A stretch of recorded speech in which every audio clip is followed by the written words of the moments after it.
you all for joining us today. We continue to see a high number of reported positive COVID-19 cases. The majority of these cases are a result of the Omicron variant spreading rapidly across our state.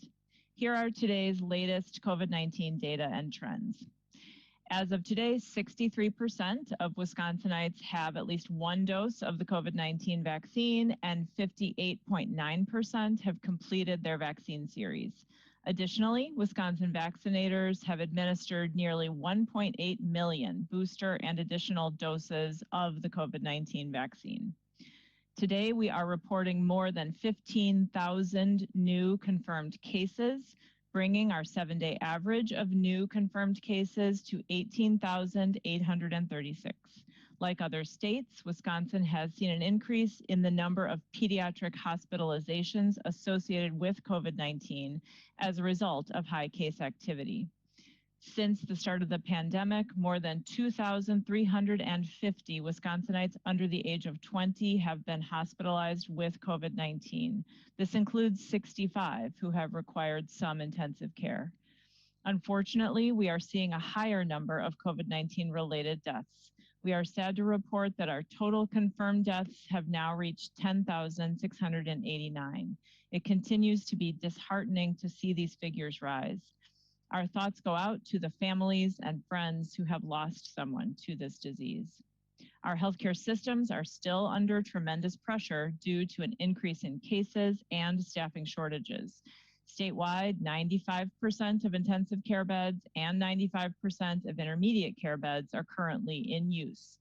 As of January 19th, 2,163 Wisconsinites were hospitalized with COVID-19, and 459 of these patients are in the intensive care unit. As the Omicron variant continues to spread, testing remains a critical tool in our fight against this disease. We encourage you to seek out COVID testing from a trusted source. Visit the DHS website to find a community testing site, contact your local healthcare provider, visit your local pharmacy, your child's school if they are enrolled in our K-12 testing program, or order an at-home collection kit through the DHS website. In addition to testing, wearing a mask continues to play an important role in preventing the spread of COVID-19. The Centers for Disease Control and Prevention has issued updated mask guidance to help you find a mask that best fits your needs. All masks provide some level of protection against the virus that causes COVID-19, but some masks offer higher levels of protection than others. It is recommended that you wear the most protective mask you can that fits you well and that you can wear comfortably for long periods of time. You will get the most effective protection at reducing the spread of disease from a respirator mask, like an N95 or a KN95, if they are worn properly. Other types of masks can still prevent COVID-19 infection, but are not as effective as respirators. A well-fitted disposable surgical mask offers more protection than cloth or other woven masks. And again, it is important to remember that any mask is better than no mask when protecting yourself from COVID-19. Getting vaccinated and getting a booster dose when you're eligible offers the best protection against severe illness from COVID-19. It not only protects you, but supports the health and safety of the communities you live in. Today, we announced the Keeping Kids Safe and in School campaign to help encourage pediatric COVID-19 vaccinations and safety measures we should follow to keep our children and their teachers healthy and in the classroom.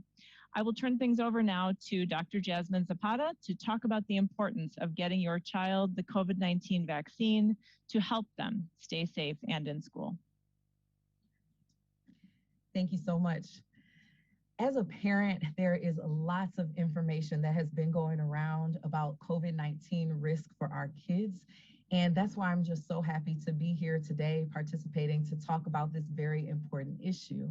In addition to me personally being a mother of 3 beautiful children, I'm also I'm also a pediatrician and am the chief medical officer here at Wisconsin Department of Health Services for Community Health. And I am so passionate about spreading this information on the importance of how we can keep our kids safe healthy, and in school. I want to speak from my heart today about some measures that we can do to keep our kids safe and healthy, and also about the importance of vaccinations. COVID-19 safety is not just about individual health for our children, but the health of our entire state. And there's a growing body of research that is showing that COVID-19 can have serious long-term effects on our children. Serious long-term effects on our children. In addition to the acute illness that COVID-19 can cause, there are also long COVID symptoms that our children can experience. And also there was a recent MMWR report that showed that there is an increased incidence of children being diagnosed with diabetes after having a COVID-19 infection. So from a chronic disease prevention standpoint, it's very, very important that we keep our kids safe and healthy. The bottom line is that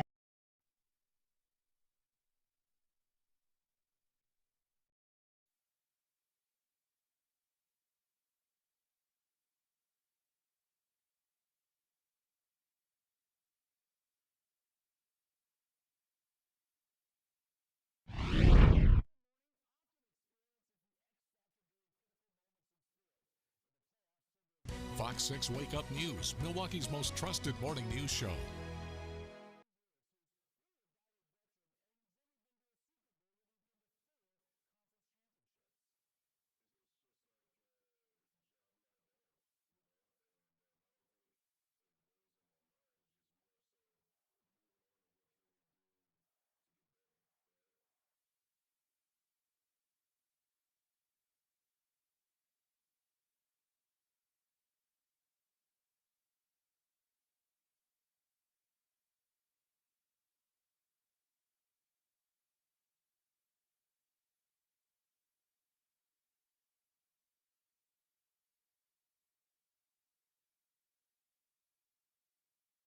get your children vaccinated as soon as possible.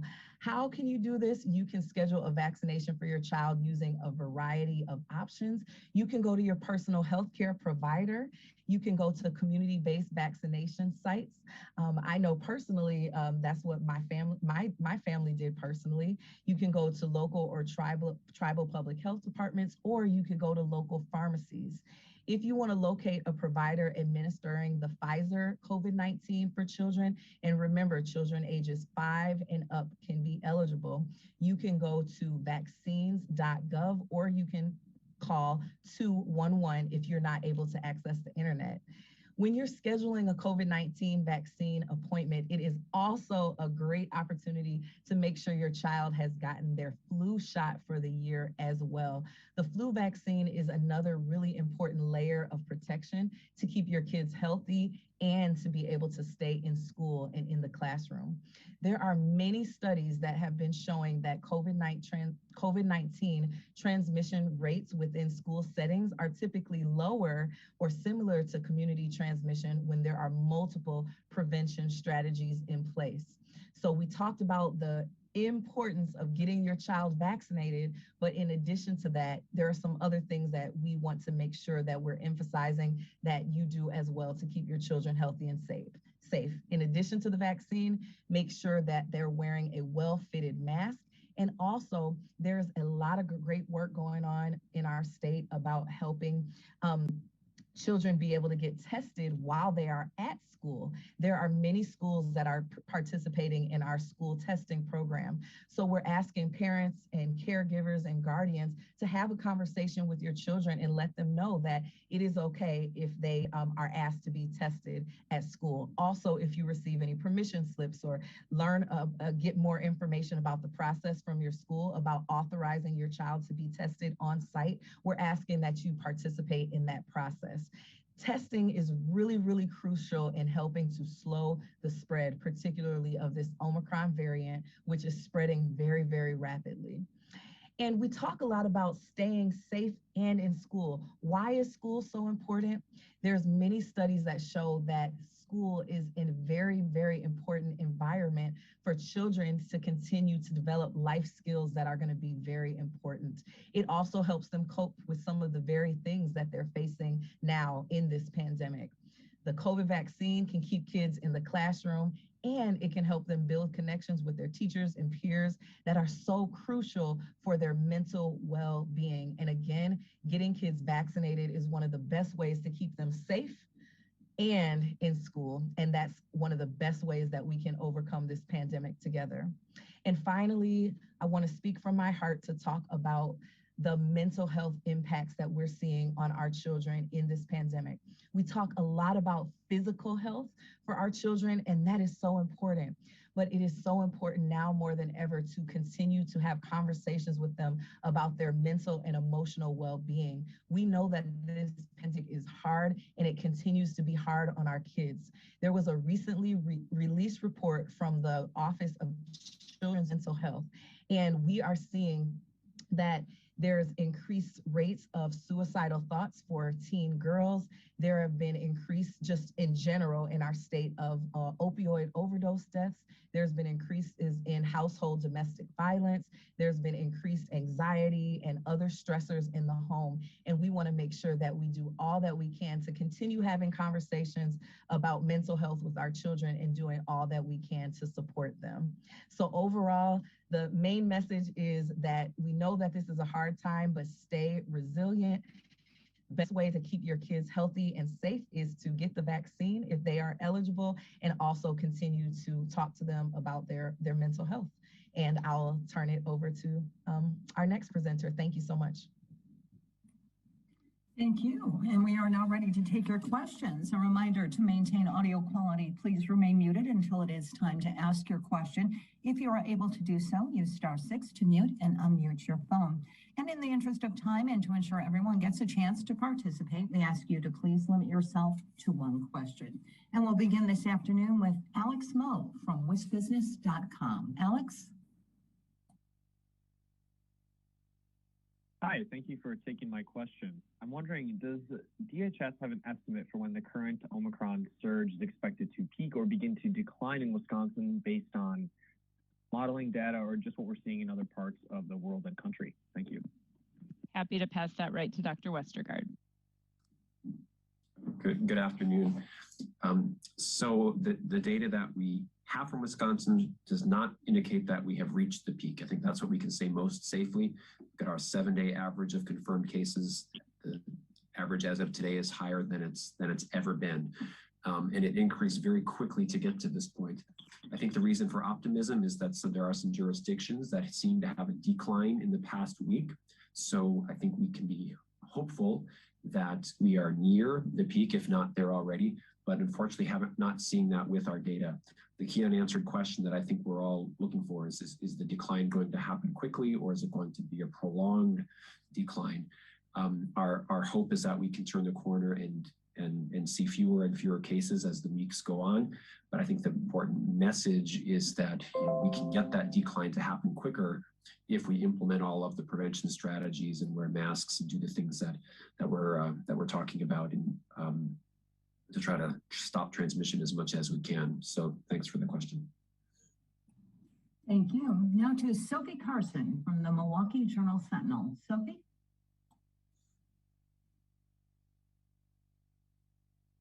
Hello, this question is also for Dr. Westergaard.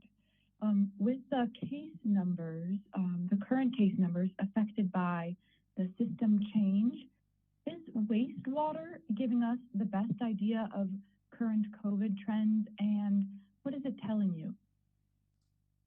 Yeah, thank you. That's also a good question.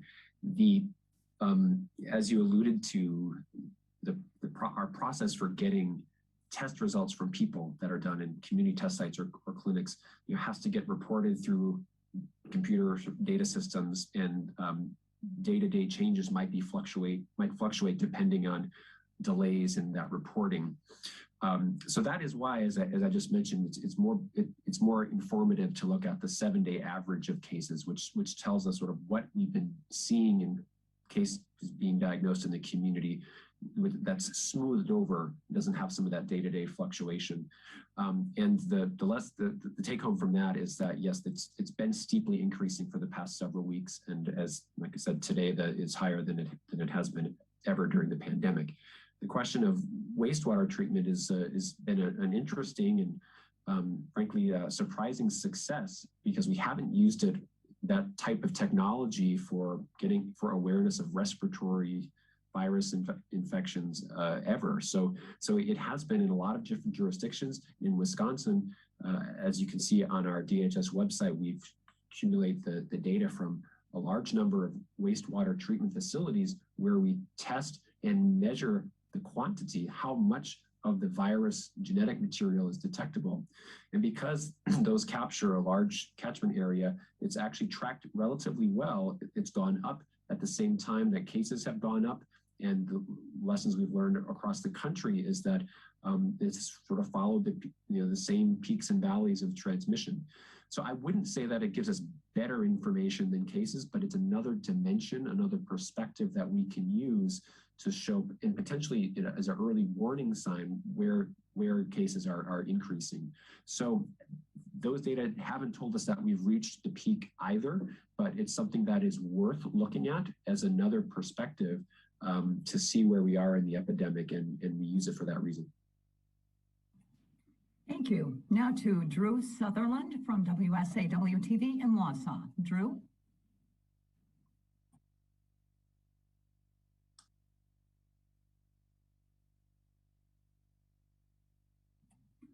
WSAW? Hi, sorry about that. I pushed the wrong button. We actually had planned on the same question as Sophie, but I do have a chance to take a different tack here. Since you're announcing the Keeping Kids Safe and in School campaign, I'm wondering, are you formally suggesting that schools should enact mask mandates, since that is an enclosed space that kids are going to be in? So earlier in the year, actually late last year, we did promote, obviously, safe practices in light of the rapid spread of the Omicron variant. So on December 20th, the department did put out a public health advisory encouraging everyone to get vaccinated, to wear a mask in public indoor settings. And then just earlier in January, we issued a letter to all school administrators encouraging them to adopt the safest practices that we know work to help keep kids safe and in school. So that's making sure that schools sign up to participate in our K-12 school-based testing program. We've got, as of today, about 80% of the public K-12 districts who participate in that program. We've got 23% of our private schools. In addition, we encourage schools to offer on-site vaccination and booster clinics, especially during drop-off and pickup times, to make it that much more convenient for kids and for parents as well, and guardians to get vaccinated. And we encourage schools to be requiring masks for everyone, parents who visit and other visitors, kids obviously who are in school, teachers and staff. We know that masks are so important as a part of a layered protection strategy to making sure we can all achieve what we all want, which is to have our kids be safe and in school. Thank you. Now to Scott Bauer from the Associated Press. Scott? Hi, thanks. I'm going to pass for now. Thanks, guys. Okay, thank you, Scott. Now to Sean Kirkby from Wisconsin Health News. Sean.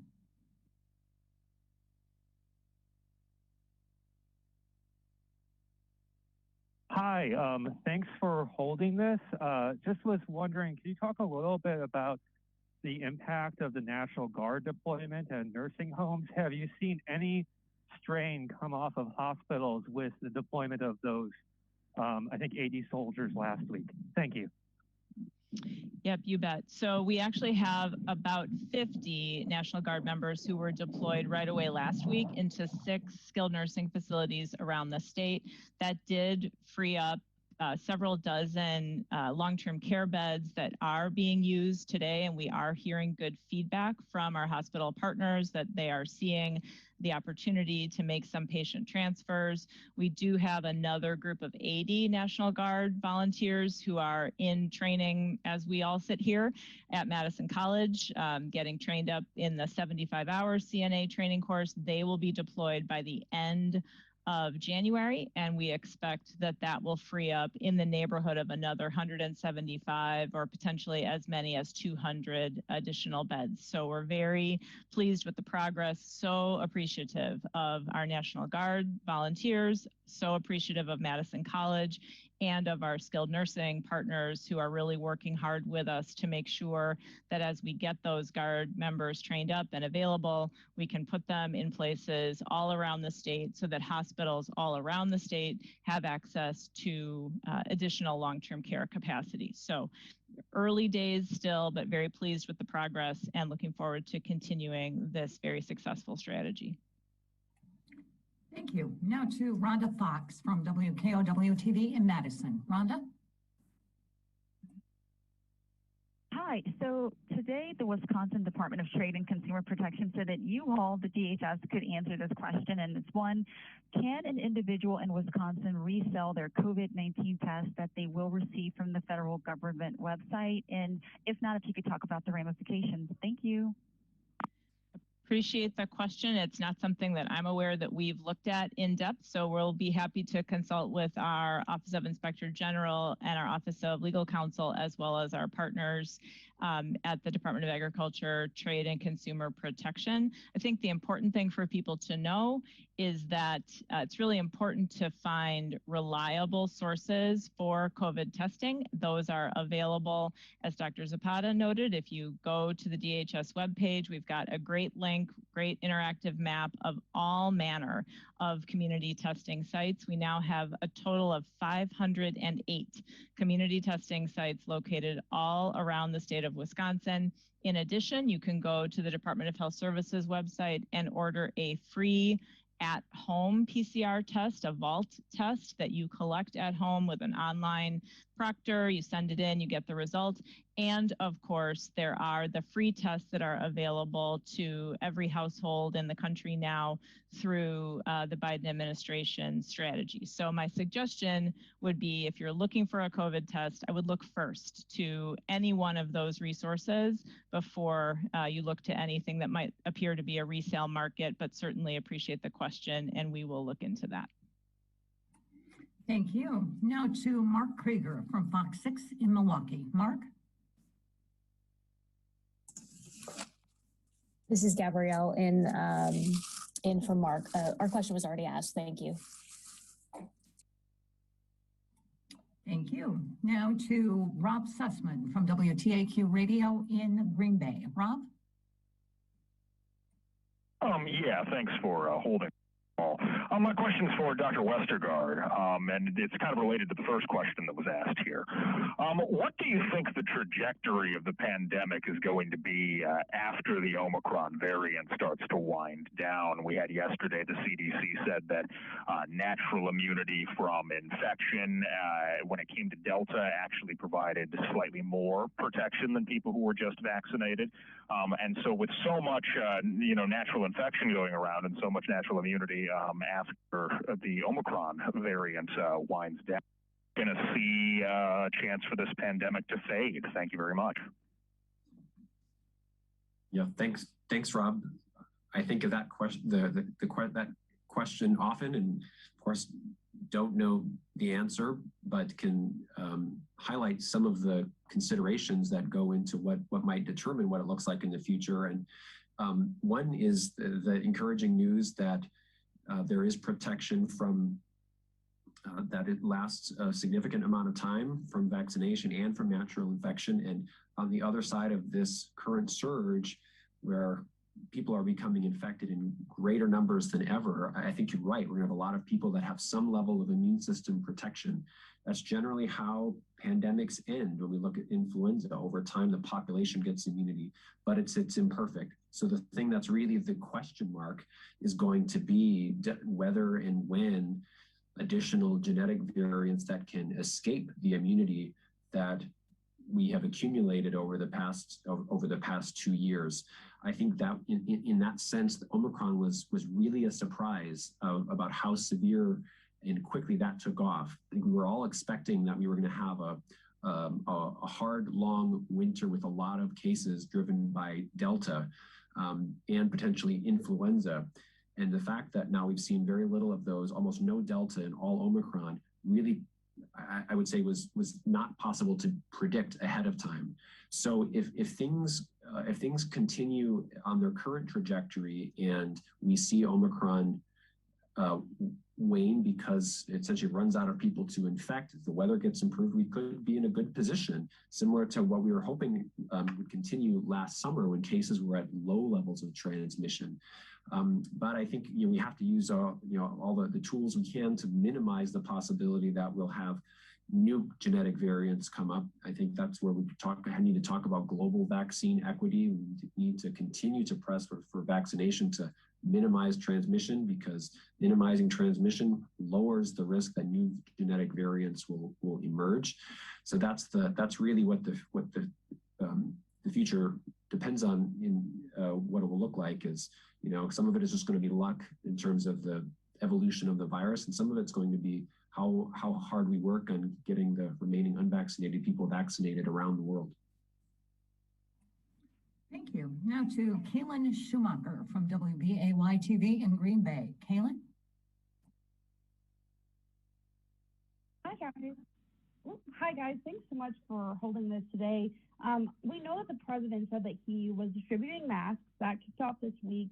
And I know that Evers has doled out a few in our community. I was just wondering if we've made any connection with the president to get more of those N95 masks here in Wisconsin and available to the public.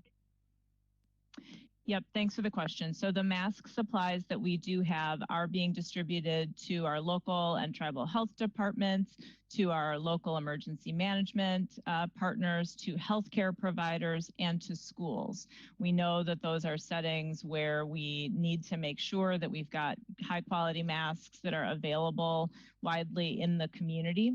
We do ask our local partners to see what they can do to source masks locally, because while it is the case that unlike very early in the pandemic, the supply of masks has certainly improved. We all remember what those shortages were like a couple of years ago. Nevertheless, state supplies are somewhat limited, and so we want to make sure that we are prioritizing distribution of those masks to organizations and to settings where there may be difficulty sourcing those masks otherwise. The efforts that the President's administration is making to make N95 masks available to everyone, similar to the efforts to make some at-home testing available to everyone, are a great complement to that strategy. We certainly encourage everyone to take advantage of that opportunity. And as I noted in my earlier comments, it's really important that everyone wear the highest quality mask that they can, that is comfortable for them, that fits them well, anytime they are in a public setting. The mask will protect others around you if you might happen to be infectious, and they will also help to protect you from breathing in any of those droplets that might carry the Omicron variant. So really important, given the highly contagious nature of Omicron, for us all to be doubling down on our mask wearing. Thank you. Our next question goes to Kaya Murray from Fox 11 in Green Bay. Kaya?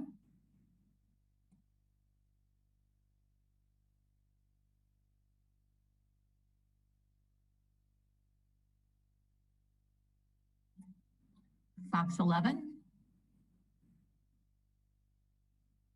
And a reminder, *6 unmutes your phone. Once more for Kaya Murray at Fox 11.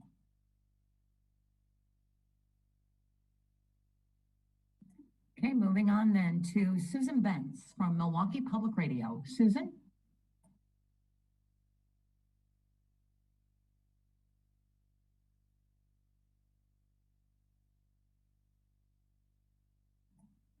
Again, Susan Bentz from WUWM Milwaukee Public Radio. Susan, are you there?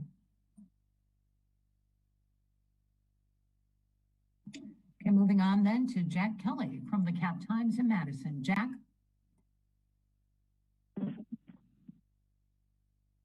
Hi, all. Thanks for doing this call. My question is for Secretary Timberlake. I'm wondering, is DHS been receiving complaints about the private testing company, the Center for COVID Control? They run numerous testing sites throughout the state and here in Madison, and are being investigated by the Better Business Bureau of Wisconsin, the Oregon Department of Justice, and others for potentially administering fraudulent tests. So I'm curious, has DHS been hearing complaints about this company, and what is DHS doing to make sure Wisconsinites aren't seeking out potentially fraudulent tests? Yep, really appreciate the question. So let's start with the second half of your question first. The very best thing people can do to make sure that they are dealing with a reputable testing vendor and getting a high quality COVID-19 test is to go through the Department of Health Services website to our testing webpage and to look for all of the many testing sites that are listed there. In addition, folks without easy web access or who need a little help navigating it can call 211. We've had just a tremendous partnership with the 211 network across our state. They can be very helpful in helping you identify a place to get a reliable test, as well as a place to get a vaccination while you're at it. Can't speak to specifics today of any particular complaints. What I can say is we are taking every complaint very seriously, working closely with our partners in the Office of Inspector General here at the Department of Health Services, our partners at the Wisconsin Department of Justice, to make sure that we don't allow any kind of fraudulent or otherwise poor quality testing sites to be operating in our state. People who do have concerns or complaints that they would like to let us know about can give us a call on a complaint hotline that has been established. And that number, which we will certainly send around again, is 877-865-3432. And we also have an online complaint portal as well for those who choose to use that route. Thank you. Now to Victor Huckabo from CBS 58 in Milwaukee. Victor. Hello again. Thank you for taking this call. This kind of bounces off a previous question about the distribution of masks from the stockpile to community partners and others. We've heard kind of mixed results from different health departments and other communities in our area about some getting them fulfilled, sometime this week or soon. Others are still waiting for more information. I was wondering if you could just kind of describe a little bit more of the process in terms of, like you said, prioritizing who gets, their order fulfilled, what may be some slowing down of the process, and if there's any more description of the stockpile in general. Thank you very much. Sure thing. So the way that we have handled this in the last couple of weeks is through a survey that has been sent out to emergency management partners and to local and tribal health departments, who again, just throughout the pandemic, have been that first line of defense for their local organizations, schools, and others, to make sure that folks can understand what supplies may be available and how to access them. We did invite those local partners to order what they thought they needed. You can imagine that some ordered sort of exactly what they thought they would need, others ordered more, and so we did have to make some adjustments in what some of the requests were as compared to what we could supply, so that we could be fair and distribute adequate supplies where we could to everyone. It's also the case that we have a larger stockpile still of N95 masks than we do of KN95 masks. And so we are working to replenish the KN95 supply. And we are also working to source additional youth and child size masks to make sure that we have those as well. So it's an ongoing process. And again, we encourage local partners to source the supplies that they believe they need from the locations that they can access them, and through your local emergency management and your local public health, that's the best way to filter further requests up to the state system. Thank you. The next question belongs to David Wahlberg from the Wisconsin State Journal. David? Yeah, thank you. Secretary Timberlake, at the beginning of the call, you talked about pediatric hospitalization. I think you provided some statistics related to that. I was a little distracted, so I didn't hear if those numbers were specifically about pediatric hospitalizations, but Could you just talk a little bit more about that situation? And if those were those statistics, what ages did they include? What have been the trends recently? And do you have any information about the kids in hospitals? Do they have chronic diseases? Were they vaccinated? That kind of thing. Appreciate the question. I will share some answers, and then I'm going to pass this one over to Dr. Zapata, who I know will have other perspectives to share.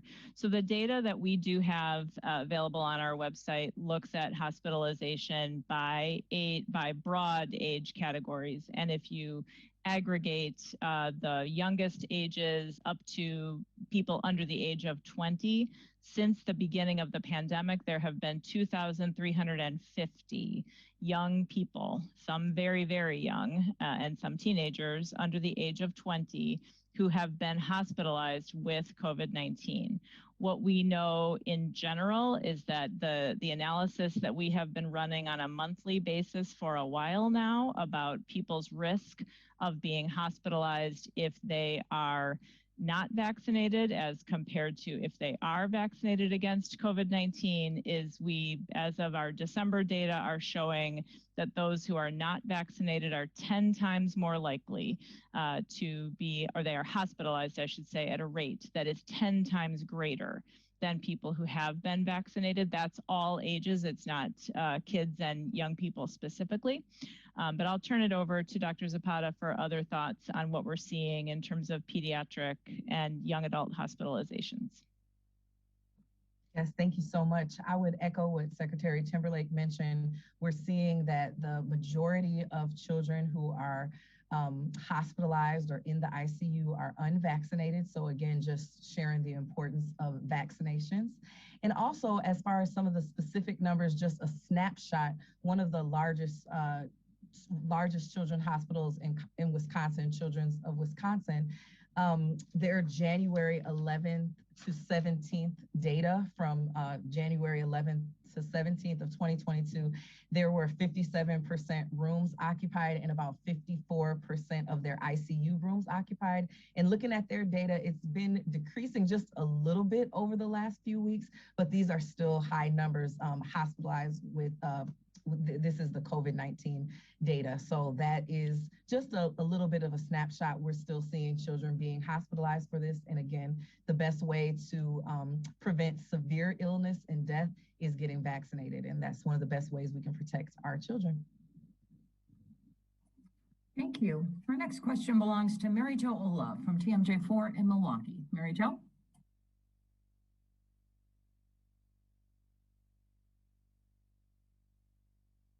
Hi, good afternoon. My question is about mask mandates and the effectiveness. Milwaukee's acting mayor this morning signed a new mask ordinance that's supposed to take effect in the next couple of days. So my question is, given the positivity rate we're seeing, given that there isn't like a statewide mask mandate, what are your thoughts in Milwaukee implementing one and its effectiveness? Thank you. Sure, you bet. What we know first and foremost is that masks work to protect all of us against COVID-19, and that is why they have to be a key part of this layered prevention strategy that we've all been describing. What we also know is that where we are required to take an action, we are more likely to do it. And so when you walk into a store that says masks are required or please wear a mask, we know that more people will be taking that step. And so we applaud the efforts of Milwaukee leaders to reinstate a mask requirement across the city. We think that's a really important step to helping to contain the spread. We also are seeing numbers of our school districts around the state, certainly consistent with the guidance that we put out earlier this year, and also consistent with what they are seeing locally. We're seeing numbers of school districts reinstate mask requirements for kids in school and for teachers and staff in school. Again, that's just a really important part to helping us all slow the spread of this very contagious Omicron variant and helping us all put the pandemic behind us, which we are all very eager to do. Thank you. Now to Rashad Williams from WAOW TV in Wausau. Rashad?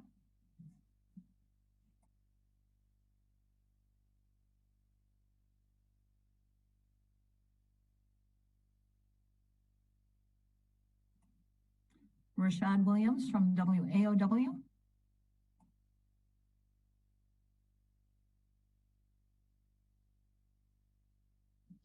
While we're waiting for him, is it okay if I add one thing about of the importance of masks, Jennifer?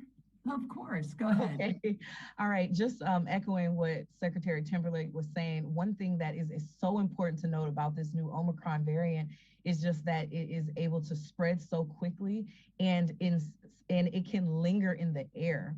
And so when we think about wearing masks, a lot of times we think about, okay, we're protecting ourselves from sneezing or coughing and it going to other places. But it's really important to note that you can walk in a space and the person that was there before you, if they're infectious with COVID, even if they're not physically there, it can linger in the air. So it's so important, especially now, to stop the spread to wear masks. And I agree with Secretary Timberlake in our applauding Milwaukee for that move. Thank you.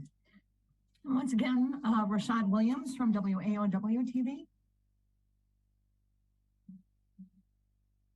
Okay, we'll move on then to Savannah Tomei from Spectrum News. Savannah. Good afternoon, everybody. Thanks for taking these calls. My question has to do with self-reporting at-home COVID tests here in Madison and in Dane County. There is a form where people are able to self-report, and then that gets put into the WED system manually. Obviously, it doesn't end up with duplicates because of the checks that they can do through that system. But are there any plans to expand that into other parts of the state or potentially even statewide? Thank you. I'll just introduce this and then pass it over to Dr. Westergaard. We certainly know that at-home tests are becoming more widely available. We think that they are an important part of the overall screening that people can do for themselves, helping them answer a question kind of in the moment about whether a symptom may or may not be COVID. That said, they do have their limits, and we want to be thoughtful about how we are advising people to use those tests and rely upon them. So I'll pass that to Dr. Westergaard. Sure. We're not anticipating that at a statewide level, we're going to require or strongly recommend people formally report their results. Home tests are really for personal decision-making. And if someone gets a reactive or a positive result, the recommendation would be to call their medical provider for advice about what to do. People should by now know that when someone tests positive, they should isolate at home, stay out of contact with others. But if they have questions about what this means for my health, do I need treatments, so on and so forth, that should trigger a call to their medical provider, who may do a confirmatory test or may give other advice. So I think as testing is evolving to rely on more at-home tests, and our response to the pandemic as it continues to evolve, we'll probably be in a place where getting every piece of data from every test that happens at home doesn't serve as useful a purpose as it may have a year ago. So I think for that reason, I think we're encouraging people to use those tests for the valuable information they can provide. But I think we'll be fine if we don't capture 100% of them in our surveillance system. That being said, the more we know, the more we know. So there's certainly nothing wrong with reporting those tests to public health, because we can put them in the proper context. So that's our strategy, is part of one part of many different sources of data that we use for surveillance. Thank you. Now, there were a couple of reporters that we called on that weren't available the first time around, so we'll try again for, first off, Kaya Murray from Fox 11 in Green Bay. Kaya?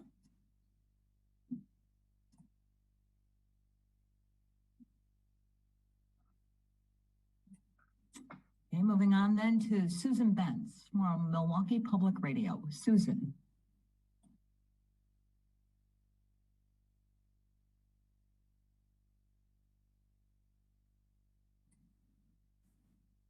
And finally, Rashad Williams from WAOW TV. Rashad?